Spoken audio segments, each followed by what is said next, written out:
தமிழ்நாடு முழுவதிலும் 1000 இடங்களில் முதல்வர் மருந்தகங்களை முதலமைச்சர் மு.க.ஸ்டாலின் இன்று திறந்து வைக்கிறார்.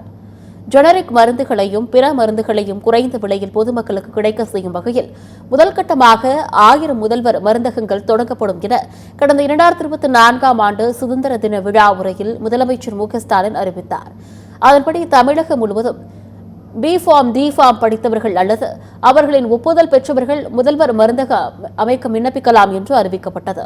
பின்னர் விண்ணப்பங்களை பரிசீலித்து உரிமம் வழங்கப்பட்டுள்ளது. அதன்படி கூட்டுறவு சங்கத்தின் மூலம் 500 மருந்தகங்களும் தொழில் முனைவோர் மூலம் 500 மருந்தகங்களும் என மொத்தம் 1000 மருந்தகங்கள் திறக்கப்படுகிறது. அதாவது சென்னையில் 33 இடங்களிலும், மதுரையில் 52, கடலூரில் 49, கோவையில் 42, தஞ்சையில் 40 என முதல்வர் மருந்தகங்கள் அமைக்கப்பட்டுள்ளன.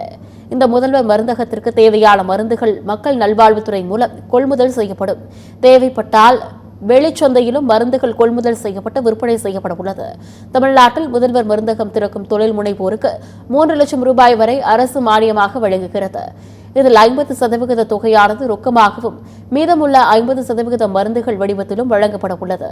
இந்நிலையில் 1000 முதல்வர் மருந்தகங்கள் திறப்பு விழா இன்று காலை நடைபெறவுள்ளது. சென்னை அண்ணா நூற்றாண்டு நூலக கரையரங்கில் நடைபெறும் விழாவில் முதல்வர் மருந்தகங்கள் மு.க.ஸ்டாலின் தொடங்கி வைக்கிறார்.